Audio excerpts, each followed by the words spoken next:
አዲስ ነገር አይደለም። አሁንም የጂኦፖለቲካ ያለውን ሁኔታ ብንመለከት ከያንዳንዱ ሀገር ጋር ችግር ውስጥ ነው ያለነው። ከሶማሊያ ችግር ውስጥ ነን። አሁን እንደውም የአንካራው ከቱርክ መንግስት መሃል ገብቶ ያስማማው ስምምነት አደጋ ውስጥ ገብቷል። አሁን ፊቱ እንደገና ወደ ሶማሌላንድ ሊያዞር እንደሚችል እየሰማን ነው። ሰውየው የተረጋጋ አይደለም። ከኬንያ ጋር ካንገት በላይ ነው ያለው ሁኔታ ሁሉ። ከጅቡቲ በተደጋጋሚ ነው በዚህ መንግስት ላይ ያላትን አቋም ያሳየችው። ኤርትራ እንደምናቀው ነው። ሱዳን ሉካን ቡድን እንኳን ቢልክ አብይ አህመድ ለመቀበል እንኳን ፍላጎት እንደሌለው አሳይቷል ሰውየው። በሁሉም ዙሪያችንን ታጥረናል። የቀጠናው ረባሽ ነው። የቀጠናው ቀውስ ጠማቂ ነው። ስለዚህ የቀጠናው ሀገራት ምናልባት ይሄን ሰውዬ ቢያስወግዱ ትንሽ ቁጭ ብለውም ስለ ኢትዮጵያ ብሔራዊ ጥቅምም ለመነጋገር የሚያስችል እድል ነው የሚሰጠው። ይሄን ሰውዬ 4 ኪሎ ቤተ መንግስት አስቀምጠን ልንነጋገር የምንችለው ምንም አይነት የኢትዮጵያ ብሔራዊ ጥቅም ወደብን በለው ግድብ ሌላም ነገር የለም። ስለዚህ በዚህ አይነት ሁኔታ ላይ ያለ ማህበረሰብ ምንድነው ማድረግ የሚችለው? አሁን እሱ ዘሎ ጦርነት ውስጥ ቢገባ ነገ የፋኖ አቋም ምን መሆን አለበት? የኢትዮጵያ ህዝብ አቋም ምን መሆን አለበት? ከአብይ ጋር ተሰልፎ የሚዋጋው ጦርነት ሊኖር እንደማይችል የኢትዮጵያ ህዝብ ከምን ጊዜውም በላይ ሳይነጋገር ድምዳሜ ወይም ውሳኔ ላይ የደረሰ ይመስለኛል። ምክንያቱም ይሄ ሰውዬ ነው የኢትዮጵያ ቁጥር 1 ብሔራዊ አደጋ አብይ አህመድ። ሌላው ይደረስበታል። መሳይ በጣም ያስገረሙኝ ነገሮች እና በጣም እኔንና ዓለምንም ጭምር ያስደነገጠው ነገር ከሶማሌላንድ ጋር የተዋዋለው ስምምነት ነው። ኢትዮጵያ በብዛት የምትታወቀው በዓለም አቀፍ ህግጋትና ስርዓቶች የምትመራ ሀገር እንደሆነች ነው ለረጅም ጊዜ። የአፍሪካ ህብረትንም ከዛም በርካታ ሪጂናል እና ዓለም አቀፍ ተቋማትን በመገንባት ሂደት ውስጥ የነበራት ሚና የሚያሳየው በዓለም አቀፍ ህግጋት በመመራት የምትታወቅ ስቴት ነበረች። so what was shock የሆነው ለዓለም አቀፉ ማህበረሰብ በጣም አስደንጋጭ የነበረው ከሶማሌላንድ ጋር የተደረገው ስምምነት ነው። በነገራችን ላይ ያ ስምምነት ከሶማሊያ በላይ በከፍተኛ ደረጃ የጎዳው የኢትዮጵያን ሉዓላዊነት።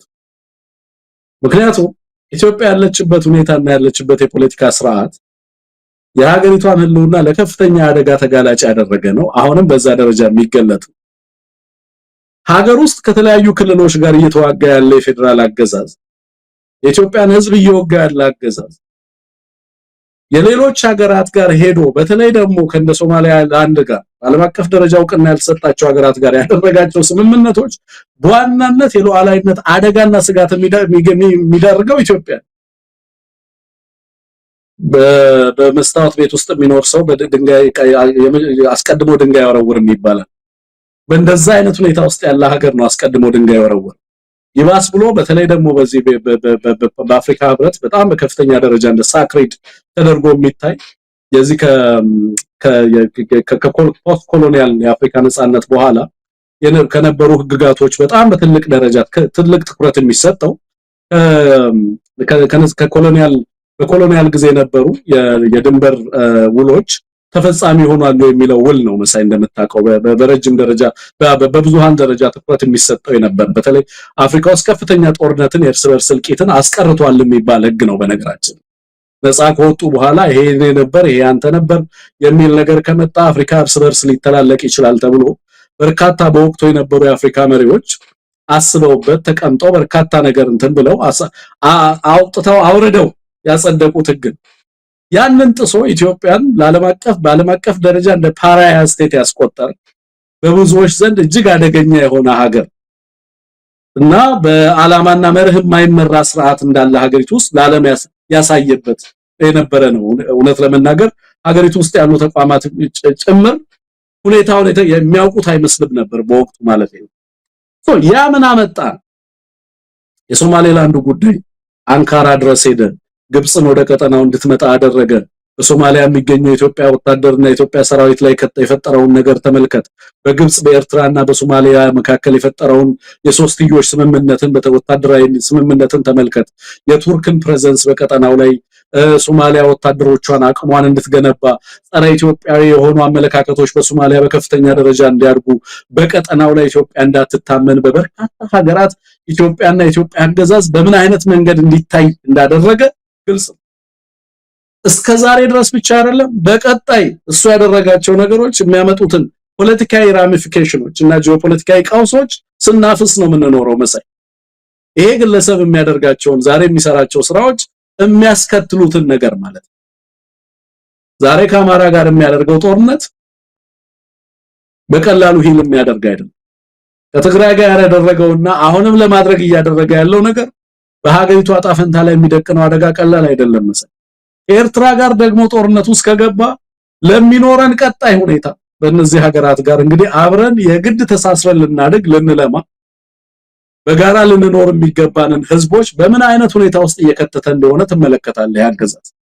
ህዝቡን ሀገሪቷን በምን አይነት ማትወጣው አደጋ ውስጥ እየከተታት እንደሆነ ልትመለከታለህ ማለት ነው በቀጠናው ላይ በዚህ ግለሰብ ዘንድ ከዚህ ግለሰብ ጋር ሊገናኝ የሚፈቅድ የነበረው መሪ በዓለም አቀፍ ደረጃ እውቅና የሌለው ከሶማሌላንድ መንግስት ጋር ብቻ እንዲነጋገር በነገራችን ላይ ያውል ሶማሌላንድንም በሁለት የከፈለ ነው መሬቱ የነበረው ሌላ ላይ ነው መሬቱ ያለበት ጎሳ ሌላ ነው እንወስደዋለን ያሉት መሬት ውሳኔውን የወሰነው ደግሞ ሌላ ፕሬዝዳንት ነው ፕሬዝዳንቱ በኋላ ላይ በምርጫ እንዲባረር ነው የተደረገው ተመልክተ ከሆነ ሶማሌላንድ ላይ እስከዛ ድረስ ኢሌክሽንን ሼፕ እስከማድረግ ድረስ የኢትዮጵያ ህዝብ ግን ይሄንን አልቀጣውም ሶማሌላንዶች ይሄን ስምምነት የተፈራረመውን ፕሬዝዳንታቸውን ቢሂን ቀጣውታል የኢትዮጵያ ህዝብ ግን አብይን ለመቅጣት የሚችልበት እድል የለውም ጭራሽ ሌላ ጦርነት ውስጥ ከተሃለው ይያለው ነው የኢትዮጵያ ህዝብ ምንድነው ያልተነጠቀው ነገር የኢትዮጵያ ህዝብ ቀይ መስመር ምንድነው መሳይ መሬት የሱ አይደለም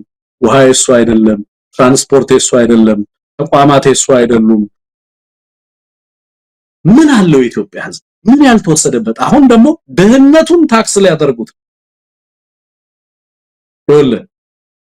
it's the only place where misery is taxed የህዝቦች ሰቆቃ ግብር እንዲከፍል የተፈረደበት ቦታ ቢኖር የኢትዮጵያ ህዝብ ለመራቡ ግብር እንዲገብር እየተጠየቀ ያለ ህዝብ ለረሃቡ ግብር እንዲገብር የተጠየቀ ይሄ ህዝብ በርግጥ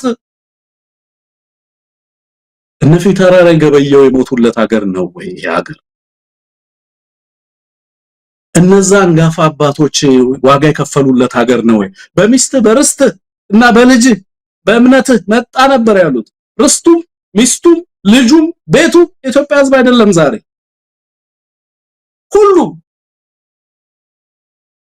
ይሄ ህዝብ ምን ቀረው መሰይ ሀገሩ ተወራ ህዝቦቹ እርስ በርስ በእንደዚህ አይነት ማህበራዊ ትስስሩ ፈርሶ የሀገር ሉዓላዊነት በዚህ ደረጃ ተጥሶ እርስ በርስ እየተላለቀ ሀገሩ ህዝብ እየተራበ በዛ ላይ አብይ የተዋጋውን ጦርነት ግብር ከፍላለ ተባለ ኢትዮጵያ ህዝብ የጦርነቱን ኮስት ነው የኢትዮጵያ ህዝብ ላይ አብይ የጫነው ማንንም ይከፍለው ግብሩ አብይ ይዋጋል ነገም ከኤርትራ ጋር ዋጋለው ከትግራይ ጋር ዋጋለው እያለ ነው የኢትዮጵያ ህዝብ ደግሞ ትከፍላለ ግብሩ ከታም ተቼ እንዴት ሰው ድህነቱን ግብር ያስገበር አገዛዝ ነው ያገዛዝ እኔም ማውቀው ዜጎች ወደውና ፈቅደው ለሀገራቸው ባላቸው ሉዓላዊነትና ታማኝነት ሰላምና ደህንነትን ሳያስከብር ተቋማዊ አገልግሎትን ሳይሰጥ ቤትህን እያፈረሰ አዋርዶ አደሂቶ ተቋማቶችን ሰላምህን ነስቶ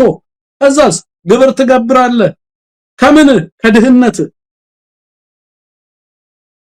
ከድህነት ትገብራለህ በቀጣይ እንግዲህ ይሄንን ግብር የአይኤምኤፍን ሙሉ ካንትሪ ሪፖርት ያያየሁት ነበር ሙሉ ካንትሪ ሪፖርቱን ስመለከተው ወደ 50 ምናምን ገጽ ነው በግብር ጀምሮ በግብር ይጨርሳል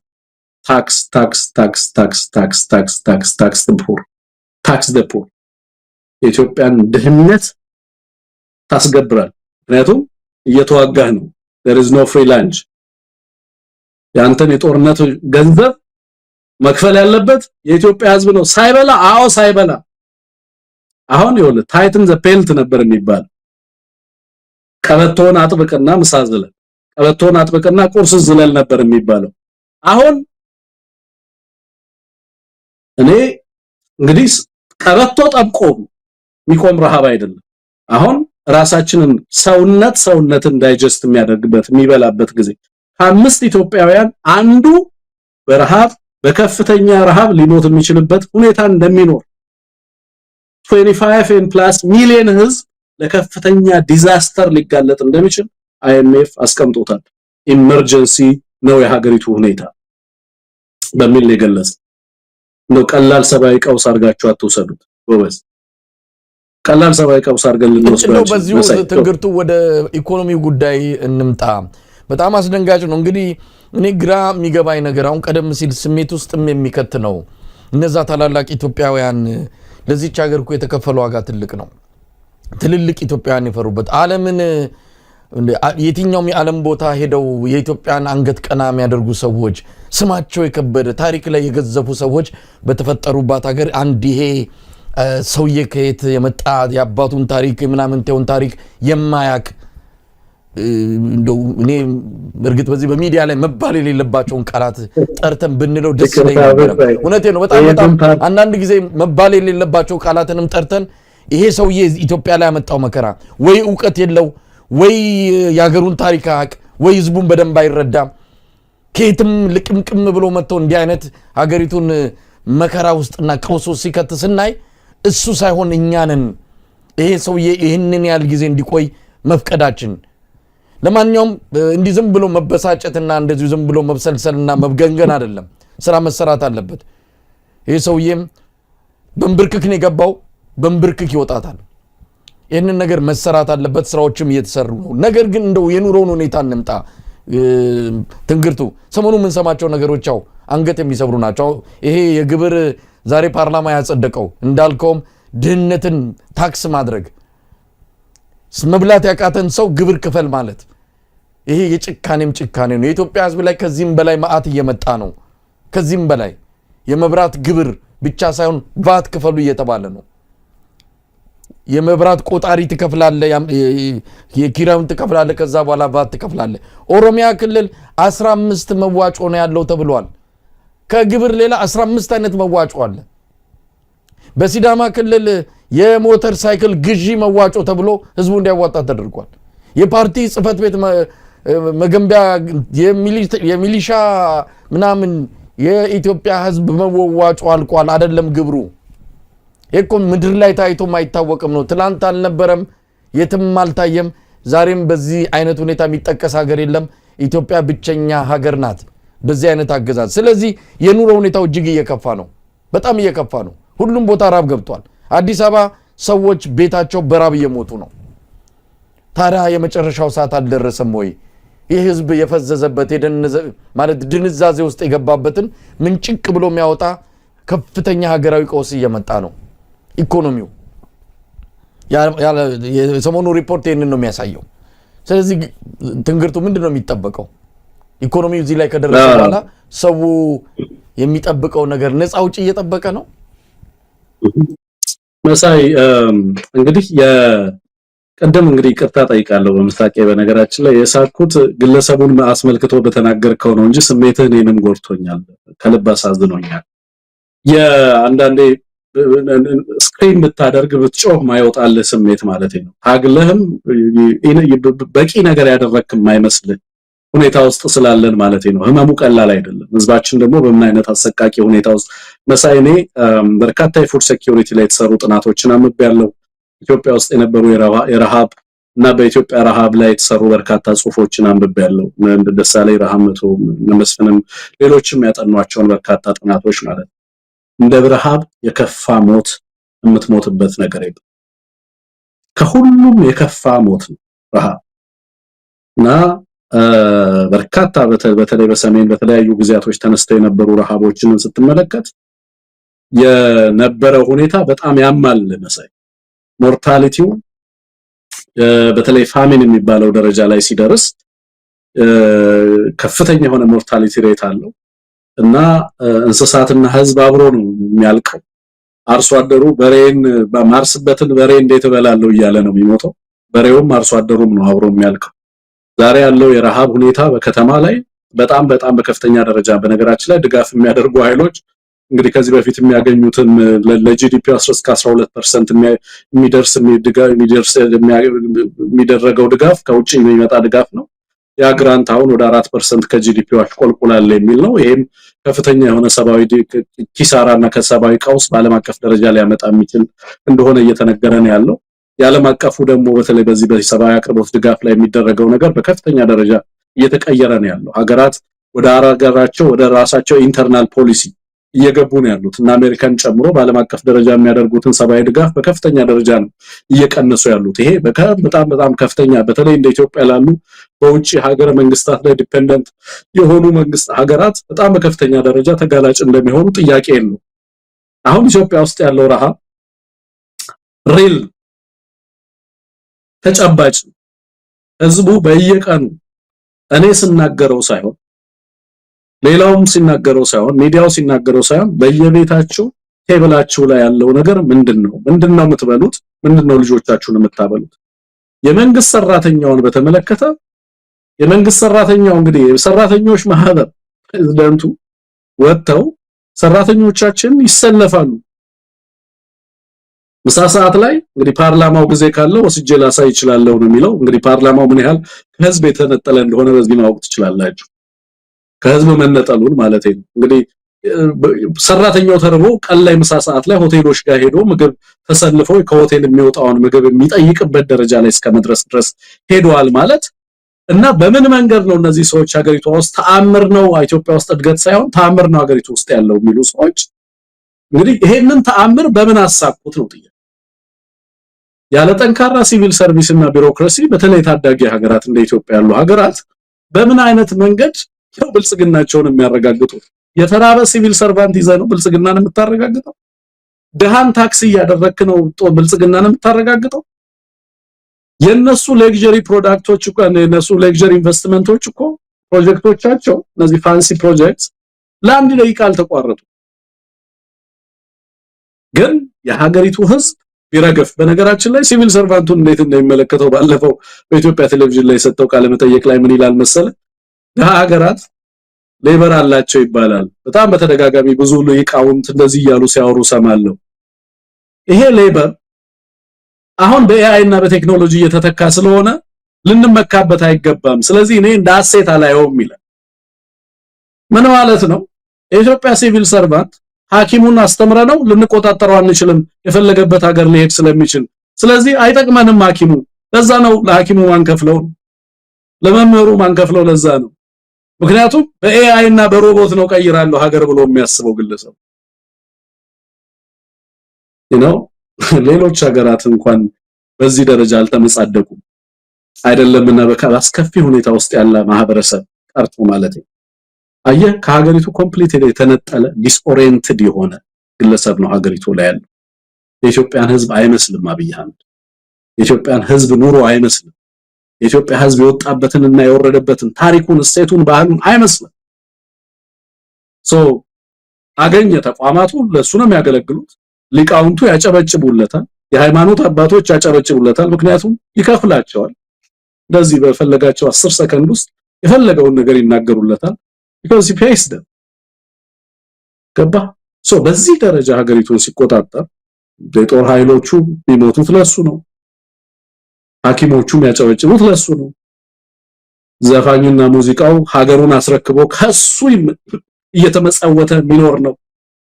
ሁሉ ነገር እሳቸው ስለፈቀዱ ጥሩ ውሃ እንጠጣለን፣ እሳቸው ስላኮረፉ ዛሬ ውሃ የለችም የሚል ማህበረሰብ እንዲፈጠር እያደረገ ነው ያለው።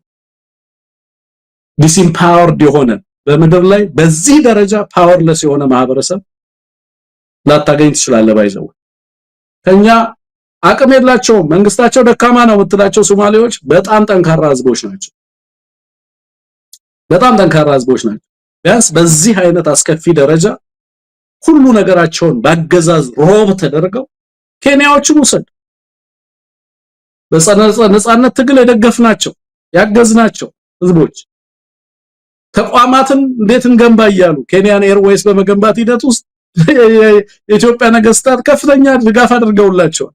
የኬንያ ደህንነትና ሰላምን ሴኩሪቲውን ጸጥታውን በማዋቀር ሂደት ውስጥ ከፍተኛ ድጋፍ ተደርጎለታል። ዛሬ ምን ውስጥ ነው ያለው የኬንያ ህዝብና ሀገር? ምን ነካው የኛ ህዝብ?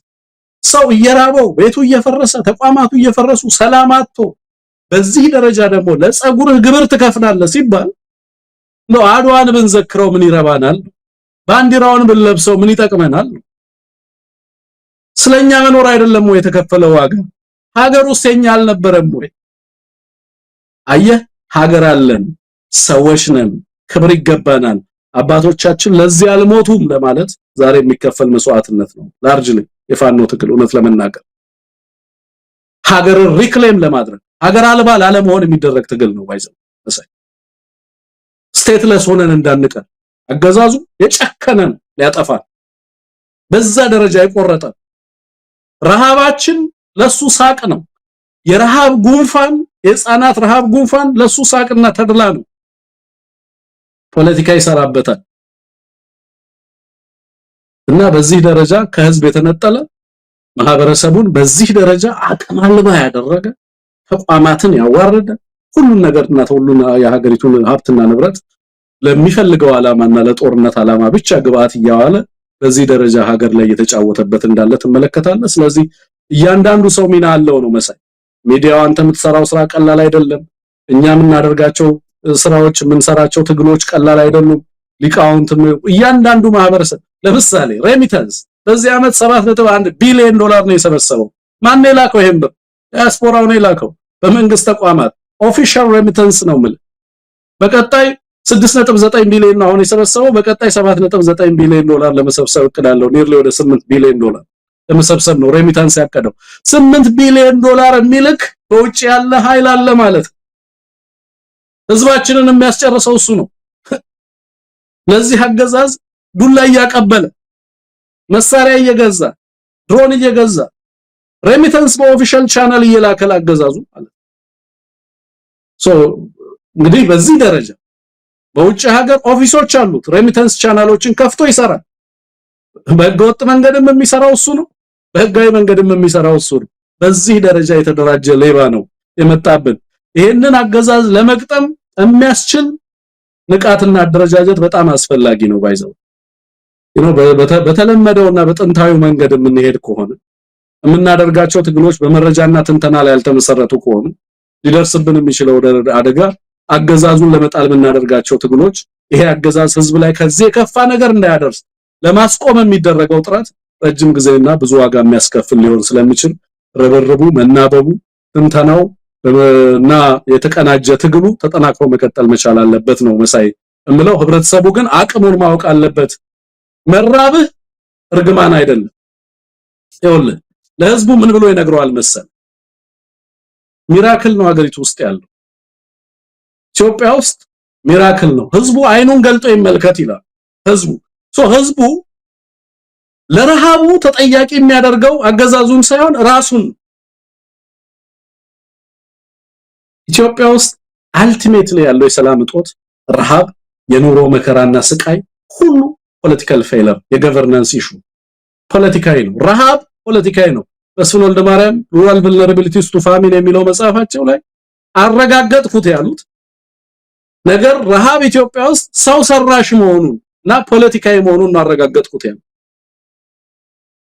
የኢትዮጵያ ህዝብ ረሃብ አገዛዙ በሚያደርጋቸው ጦርነቶች ህዝቡም እንዲራብ አንዳንዴ ኮንስፓይረሲ ቲዮሪን እንኳን እስከመጠቀም ልደርስ ትችላለህ። ባይሰው የሚከፍሉት አካላት አሉ ወይ ህዝቡን እንዲጨርስ ያገዛዝ ብለን እንድንጠይቅ የሚያስገድድ because አንድም የሞራል ጠብታ ግለሰቡ ላይ አንዲትም ሐዘኔታና ሲምፓቲ አታይም።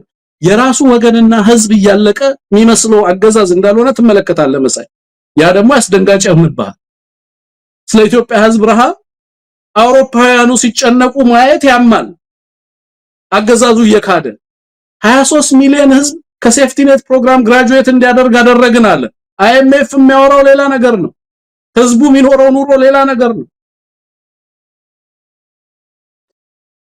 ህዝቡ ማንን ነው የሚያምነው? በተጨባጭ ቤት ውስጥ በአይኑ የሚያየውን ነገር ነው የሚያምነው ወይስ በቴሌቪዥን የሚነገረው ነው? እንዲህ አይነት ዳይሌማ ውስጥ ነው የኢትዮጵያ ህዝብ የገባው መሳይ።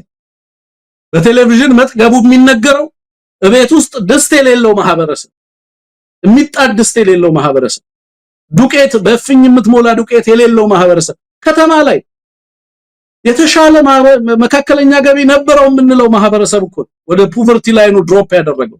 አብዛኛው ማህበረሰባችን በሆነ ደረጃ ላይ የነበረው ማህበረሰብ ሙሉ ለሙሉ ተንከባሉ ወደ ድህነት ወለል ውስጥ ገባ።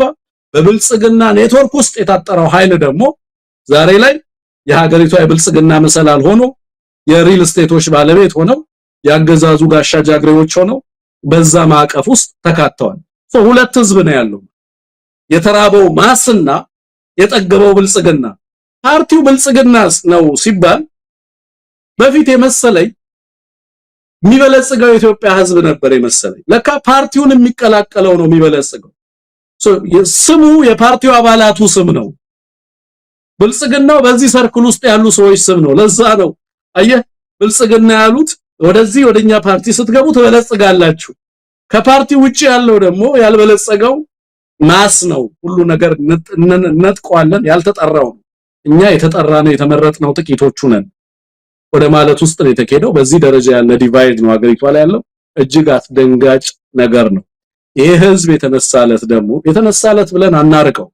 ይሄ ህዝብ መነሳቱ የግድ ነው።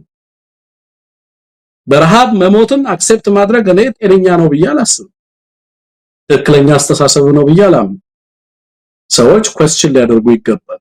ለመራባቸው አገዛዙን ተጠያቂ፣ ለሰላም እጦታቸው አገዛዙን ተጠያቂ፣ ለድህነታቸው አገዛዙን ተጠያቂ፣ ቤታቸው ሲፈርስ ለመፈናቀላቸው አገዛዙን ተጠያቂ ማድረግ አለባቸው።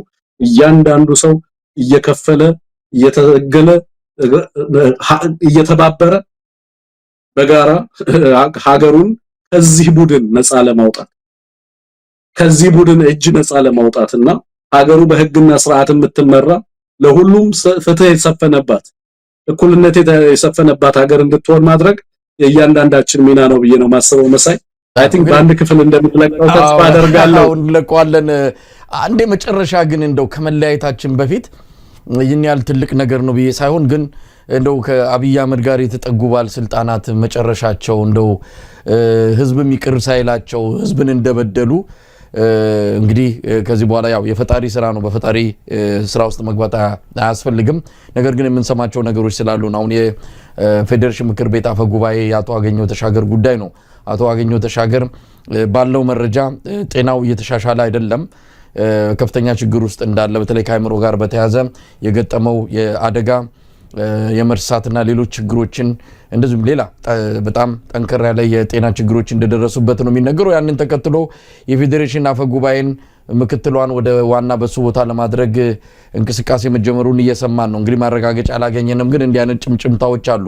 ስለዚህ አገኘሁ ተሻገር ጤናው እንዳልተሻሻለና የበለጠ አደጋ ውስጥ እየገባ መሆኑን የሚያሳየው በሱ ቦታ ሰው እየተፈለገ ወይም ደግሞ ምክትሏ የሱን ቦታ እንድትይዝ ሊደረግ መሆኑን የሰማነው ነው። ይሄ ሊቀየር ይችላል አናቅም። ነገሮች ተቀይረው ደግሞ አገኘሁ ተሻገር እያነከሰም ቢሆን ለፖለቲካ ወይም ደግሞ ይሄንን ወሬ ለማጥፋት ተብሎ ዝም ብሎ በምንም የማያቀን ሰው በምንም ነገር የደነዘዘን ሰው ቦታ አምጥቶ ሊያስቀምጡት ይችላል። ዋናው ነገር እውነተኛው መረጃ ግን ጤናው በከፍተኛ ሁኔታ ችግር ውስጥ እንዳለ ምናልባትም በሌላም ነገር ከሆነም ልንሰማ የምንችለው ነገር ይኖራል።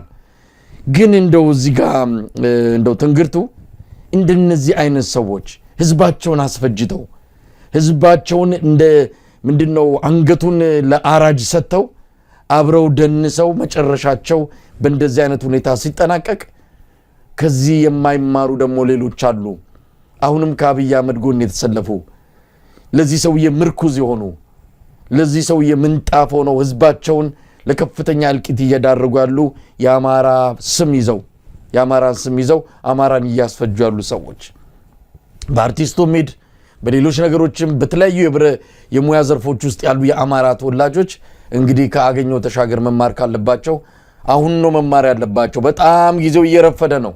አሁንም በእርግጥ ይጠበቃሉ። አሁን ላይም የሚወስዱት እርምጃ በተወሰነ ደረጃ የዚህን ሰው የእድሜ ለማሳጠር ይጠቅማል። ግን እነዚህ ሰዎች አሁንም አንቀላፍተዋል። አብረን ከአብይ ጋር መቃብራችን አንድ ይሁን ያሉ ነው የሚመስለው።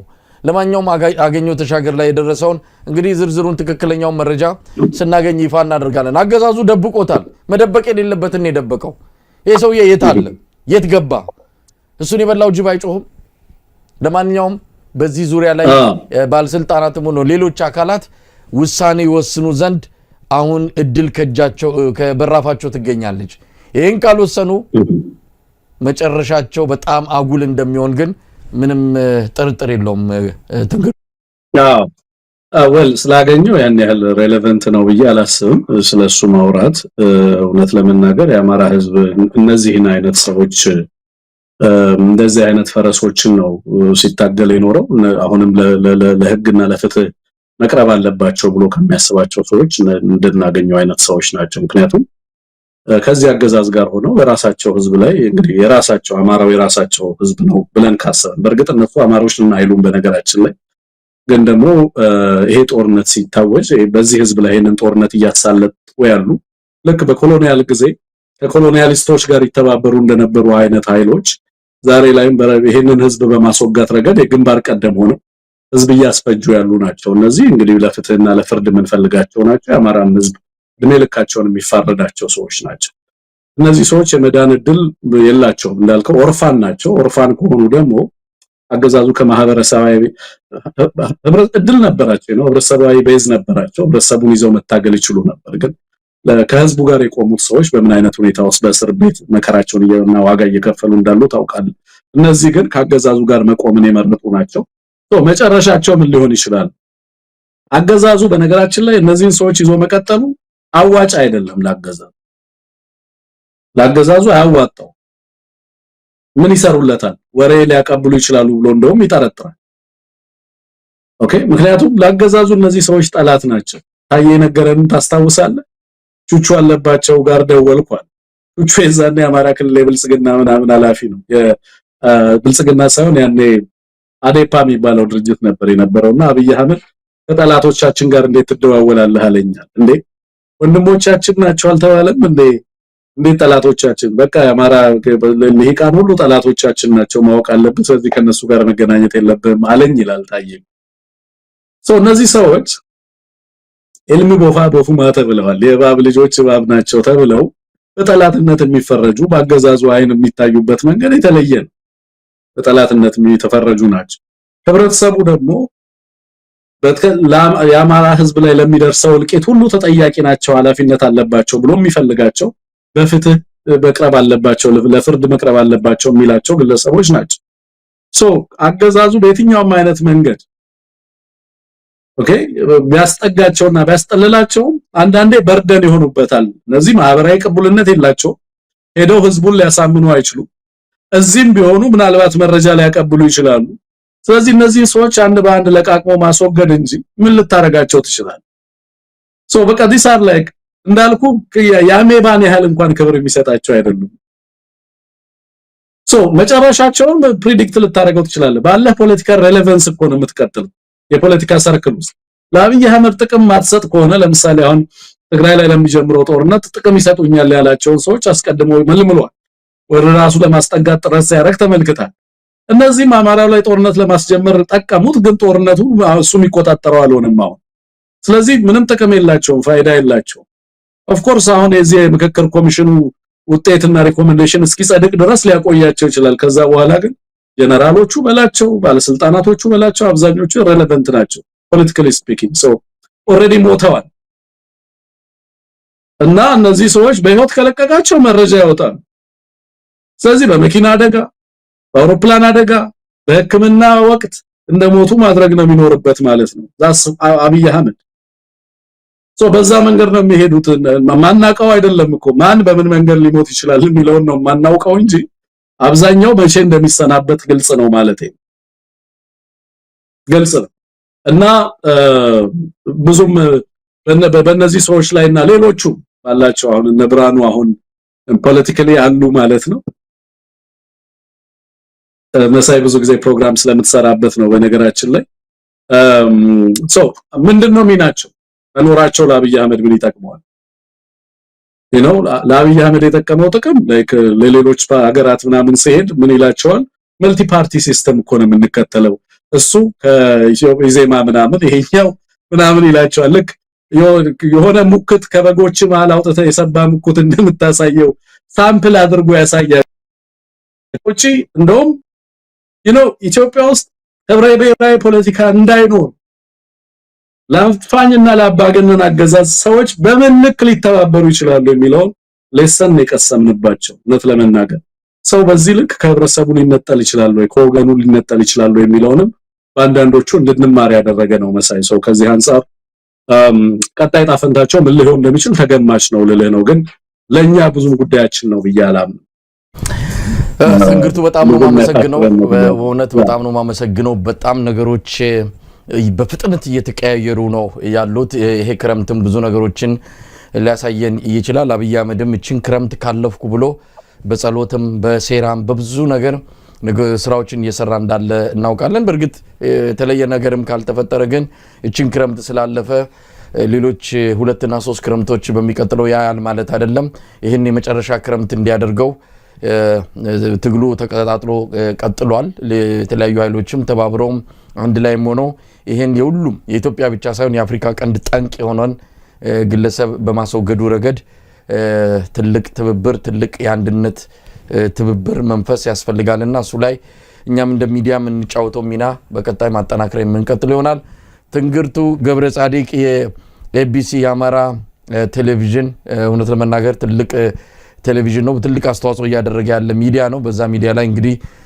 ተመልካቾች ሰብስክራይብ በማድረግ ቤተሰብ በመሆን አስተዋጽኦአቸውን እንዲያደርጉ በዚህ አጋጣሚኛም ጥሪ እናደርጋለን የሚዲያ ሚና ቀላል የሚባል አይደለም የአማራን ትግል ቅርጽ በማስያዝ ፋኖ በተለያየ መልኩ ትግሉ ተጠናክሮ እንዲካሄድ ሚዲያዎች የሚጫወቱት አሉታዊ ሚና እንዳለው ሁሉ ግን አዎንታዊ ሚና የሚጫወቱ ደግሞ በርካታ ሚዲያዎች አሉ ከነዚህ ውስጥ አንዱ ይሄው ኤቢሲ ቴሌቪዥን ነው የአማራ ቴሌቪዥን ትንግርቱ ደግሞ የዛ አዘጋጅ ነው እንግዲህ አመሰግናለሁ ሌላ ጊዜ ያገኛለሁ በጣም እግዚአብሔር ይስጥልኝ መልካም ቀን መሳይ በጣም አመሰግናለሁ ላንተ